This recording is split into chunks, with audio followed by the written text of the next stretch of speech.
வணக்கம். வாங்க பேசலாம். இன்றைக்கி எதை பற்றி பேச போகிறோம் அப்படின்னா, நம்ம அன்றாடம் ஹெல்த்தியாக இருக்கணும், சத்தாக சாப்பிடணும் அப்படின்னு சொல்லிட்டு என்னென்னவோ பண்ணி சாப்பிடுவோம். சில பேர் சத்தை பற்றி நம்மளோட ஹெல்த்தை பற்றியே யோசிக்காமலும் என்னென்னவோ சாப்பிடுவாங்க. அது மாதிரி ஹெல்த் அப்படின்னு சொன்ன உடனே நமக்கு ஞாபகம் வர்றது நம்மளுடைய உடல் தான். உடலுடைய ஆரோக்கியம் இல்லையா? ஆனால் முக்கியமாக இன்னொரு ஹெல்த் இருக்குது. அது என்ன அப்படின்னா, நம்ம மனநலம், நம்மளுடைய மைண்டு, அது எப்படி ஆரோக்கியமாக இருக்குது அப்படிங்கிறத பார்க்கணும். அது எப்படி இது பண்ணலாம் அப்படின்னா, காலையில் முதல்ல எந்திக்கும் பொழுதே ஃப்ரெஷ்ஷாக எந்திக்கிறீங்களான்னு பாருங்கள். அப்போது உங்கள் மைண்டு ஃப்ரெஷ்ஷாக இருக்குதுன்னு அர்த்தம்.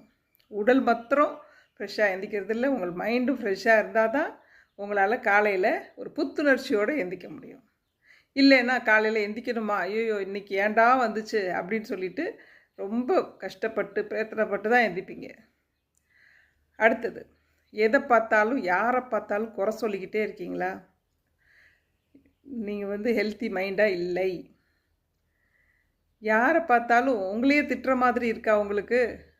No, your mind is not healthy. எங்கே போனாலுமே ஒரு எரிச்சல், கோபம், என்னடா உலகம் இது, மனுஷங்க விட்டு என்ன பண்ணிகிட்டு இருக்காங்க அப்படின்னு நினைக்கிறீங்களா?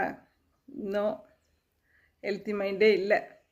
அப்போ எப்படி இருக்கணும்? ஹெல்த்தி மைண்ட்னா எப்படி இருக்கணும்? காலையில் நல்லா ஃப்ரெஷ்ஷாக எந்திக்கிறீங்களா? இன்றைய நாள் சூப்பராக எனக்கு இருக்க போகுது, ஐ ஆம் the best, I can do it அப்படின்னு சொல்லிட்டு எந்திங்க. அப்துல் கலாம் ஐயாவோட செல்ஃப் டாக்குன்னு போடுங்க வரும் அந்த 5 வாசகங்கள்.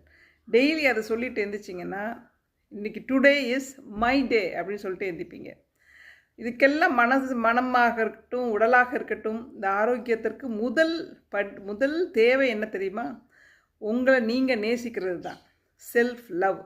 இந்த செல்ஃப் லவ் இருந்தால் தான் உங்கள் ஃபிசிக்கல் பாடியை ஹெல்த்தியாக வச்சுக்கணும், அழகாக வச்சுருக்கணும்னு நினப்பு வரும். உங்கள் மனசை நல்ல சூப்பராக, டைனாமிக்காக, எக்ஸலண்ட்டாக வச்சுருக்கணும்னு ஞாபகம் வரும். அதுக்கு முதல்ல என்ன பண்ணணும்? நீங்கள் உங்களை நம்பணும், உங்களுக்கு உங்களை பிடிச்சிருக்கணும்.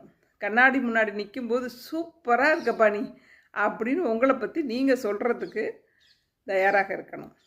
தயாராக இருக்கணும்னா இல்லை, பார்த்து நிஜமாகவே அப்படி ஃபீலும் பண்ணணும்.